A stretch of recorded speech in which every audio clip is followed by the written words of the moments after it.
Skate 14 podcast, and Avery, was it? It was always the division was going down to the final game, the ALCS was going down to the final game, and the World Series was going down to the final game. That doesn't take Fuck away. that. That doesn't take away from how much that sucked to watch. But we got one game for all the marbles: Shohei Ohtani versus Max Scherzer. What an insane sentence. I can't believe I'm even saying that. But if you want to talk about, listen, this is the 2019 Nationals. Well, Max Scherzer pitched in Game 7 for the 2019 Nationals, so we're following the script. Just an absolute gut-wrenching, just a horrible, horrible way to go down, really. In my opinion, they outplayed them. They hit pretty fine. The situational hitting, which shows to be kind of luck, just didn't come through today. That's really all it was, right? So many 2-out doubles. Or not so many, but a couple, right? It's a little different if you got no one on, then the doubles happen. Yeah, I think the hits just came at weird times. I thought they battled pretty well. Yamamoto, man, is... I think he'd have to be the Dodgers MVP, right? If they end up winning the series. He was that good again today. But they were able to battle. For a guy who had 2 straight complete games, it feels good to get him out of the game after 7 or 6, whatever it was. So they battled. They were a little better off Yamamoto. Same outcome, though. 1 run. Yeah. Got to the bullpen. Kind of let Roki off the hook a little bit. Just like in the zone pitches that were grounded out, popped out. Kevin Gausman has 1 inning that gets away from him. They score all their runs that inning. Same with the Jays. They only scored their single run in 1 inning too. So it was a game where I think both teams had a lot of missed opportunities. I mean, they got out of it. The Dodgers had the bases loaded too, 1 inning. The Jays got out of it. So I think it was honestly just a game of missed opportunities from both sides where the Dodgers are just happy they got out with a win. And as a Jays team, it's like, okay, we made a couple bad pitches and we didn't hit the way we should be hitting. And it's the second time they've done that against Yamamoto. So I can't take anything different from this game. It's you have 1 game left. You're not going to look that much at stats. It's tomorrow. We're going to remember moments. We're going to know if guys get over a stolen base that they haven't had like all series. It's a big game tomorrow, man, as literally the biggest game you could ever watch as in your time as a Blue Jays fan. I know I've never watched a bigger game. But yeah, this is the thing. Like all season, this team has had moments where you're like, that's going to haunt me for the rest of my life. And it hasn't mattered. Like the Judge ball off the foul pole. The Brendan Little pinch hit. And then tonight, I mean, even Gausman 162, right? Yeah, Gausman 162. It's just like I know people want to point fingers and blame like Schneider. Oh, you should have pinch hit Jimenez. Blah blah blah. Is that what they're saying? Yeah, that's what Nene takes us saying. I just got an argument with him over Twitter about it. Like Andres Jimenez this postseason has earned his chance to hit in that spot. Runners in scoring position guy. He was hitting 500, 231 weighted runs created plus with runners in scoring position this postseason. He has earned his spot. For you to play armchair GM and say, oh, I would have pinch hit Davis Schneider, who we know is not that great against velo. Yeah. That's what the numbers tell you. Ty France, I love Ty France. It's just like, that's not the spot to pinch hit those guys. You go down with the ship. And for you to just play armchair manager, and again, I love Nene takes, but to say that was the worst management decision in John Schneider's career is pathetic. And it's just reactionary. Yeah, that's really what it is. That is the problem where they say it's the worst thing. It's like they don't think it's the worst thing ever, or they might. They just know the hardships of the last 40 minutes, and they say it's the worst thing ever. And I think that's the over-exaggeration from those guys. But I don't know. Like I felt fine with Andres turning it over. Yeah, I know. Like we can say we thought it was a hit down, but yeah, he didn't get a hit, and that's fine. Like righty on lefty, I don't think it's the worst managerial decision of all time. It's a 3-1 baseball game. It's a 3-1 baseball game. If the Jays don't score 5 runs, they don't win, right? That's how this whole series has gone, correct? Like they haven't won.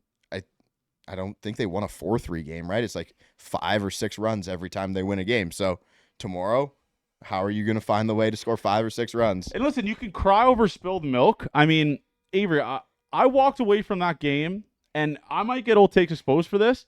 The Toronto Blue Jays beat themselves that game.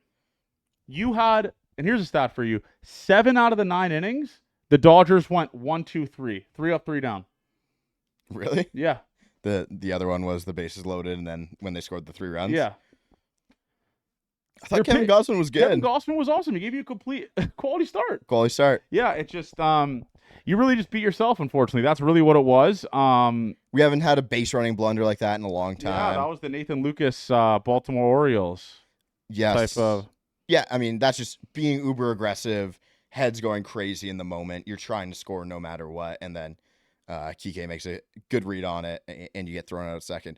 Obviously, he knows he can't get thrown out at second, but it happened. So flush it, move tomorrow. Addison Barger sculls a ball off the wall. It gets lodged in the Rogers Center. Like, I haven't seen that happen here in forever, and that sucked that it got lodged. It would have been second. Addison Barger on second and a run scored. That's probably what it would have been, and you still would have had to find a way to get him out, and then Ernie would have done that. Jimenez flies out, and then you would have had George probably 2 outs, see what he could have done. But that did suck that ball gets lodged there. Yeah, I think they navigated the lineup well again, and you just hit some balls and play 2 people. That's baseball. They made good pitches. We hit balls to people too, and Yeah, it's like that's ball. Yamamoto was great again. I hate watching him pitch because he throws 8, 10, 12 pitches that range from 98 to 75, and he throws them in every count, and they're all fucking nasty. Yeah, I mean, he was also. The thing is, though, the team, like, that, I wouldn't say the at-bats against Yamamoto today were that bad. Like, he got to 96 pitches through 6 or 7.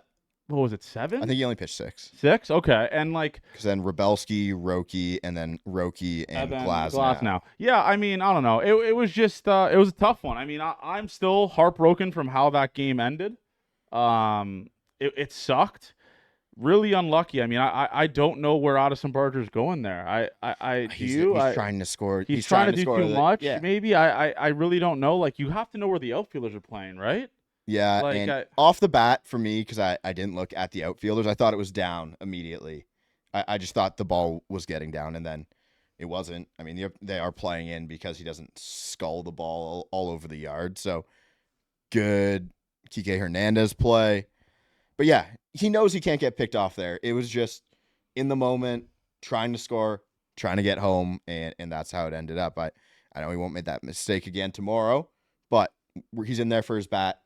He had a couple hits again today. I mean, dude, Barger was awesome today. We're going to look at the stats, and I'm hoping it's after a win tomorrow. His OPS is over 1,000 now, right? Oh yeah, it's way over. Like his postseason OPS is over 1,000. Addison Barger, and I hope he doesn't take that into tomorrow because we need him. I'm praying he does. I don't think it will. I don't think he will either. 'Cause he had an awesome day at the plate. Like, I don't think that's. I don't look back and say that's Addison Barger's fault that they lost that game. So yeah, I'm hoping he doesn't feel the same way. Yeah, that's Dave. I don't. If that was Game 7, I would have liked to end it, like end it all for sure. Yeah, yeah. The fact that you had a game to give away, makes it like the entire sequence. Honestly, like, we're Ernie Clement guys. The Ernie Clement at bat wasn't great. No, right? Just so uber aggressive. Aggressive on the hands, fisted, and just a weak flyout, which is very uncharacteristic from Ernie Clement. And then the Jimenez play, just Barger trying to do too much. It's just like, again, I think the boys go into that locker room saying, like, we beat ourselves. If we play a little bit better tomorrow and have better situational hitting tomorrow, we're in a better spot. I'm fine with it. They've hit well off everyone except Yamamoto. Yeah, and they're not going to get Yamamoto and tomorrow. I mean, Dave Roberts said he's like, they're not going to get Yamamoto tomorrow, but he might be fucking with them. I don't know. But I would be genuinely shocked. He would be, like. But who do you go tomorrow? You got Ohtani, Glasnow, right? I mean, that's what it's going to go probably. Ohtani, Glasnow. Rebelski, I think, pitched well. So yeah, Rebelski's pretty good, man. So I would put him in my kind of circle of trust, and then Roki was shaky, man. I think he's the one they let off the most. That kind of the 8th inning where you had the hit to start from Springer, and then Lucas works a full count. Then he gets the 8th is the thing that I feel like is the biggest missed opportunity. It wouldn't check out that way based on like win probabilities and stuff. Obviously, the 9th would be that. But I feel like they let him get away from the 8th, and that's what I just still feel confident that they could hit off Roki and they can get base runners on and make something happen. But tomorrow, man, Game 7 Game of the 7, all World the marbles. Series. It's there's no leftover games. One more. We're playing November baseball tomorrow. Yeah, I mean, listen, November 1st. It has just turned.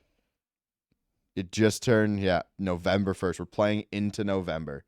They have started playing in February, and we have only one more game matter. They're only going to remember one more game for the rest of their lives. Yeah, one more game. And listen, and again, like, if you win tomorrow, I don't even think I fucking remember what happened in Game 6. It's like, again, if you want to talk about the vibes, you're facing pitchers that you have a sample size of hitting against in the World Series, right? Just got to wipe it. This team has given me a million reasons to believe, and if you think I'm going to give up with one game left to go, I'm not going to give up. We'll see what happens tomorrow. Chris Bassett, by the way, shout out to the bullpen. Sir Anthony was awesome. Yeah. Louis Varland was awesome. Chris Bassett was awesome. Kevin Gossman was awesome. Everyone was awesome today that pitched. You just kind of beat yourself. Yep. So that's where I'm at with it. We'll talk to you guys tomorrow. Hopefully it's a drunk pod post-World Series they won. Yep. But yeah, listen. Last time the Dodgers played on Halloween in a Game 6, they beat. Oh, this is great.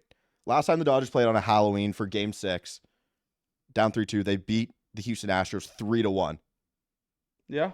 3-1, and that was the same score as today's game. Yeah. And the Astros went on to win Game 7. So I believe, hoping some little magic tomorrow can happen at the Rogers Center. But yeah, that's all. I mean, that's all we can really do. And if they lose, we just kind of swallow it. I don't know when these boys will get back here again. So if you want, I think that's the most thing in my mind. Like, it's not like this is the best ball club ever created, and they're super, super young. Yeah.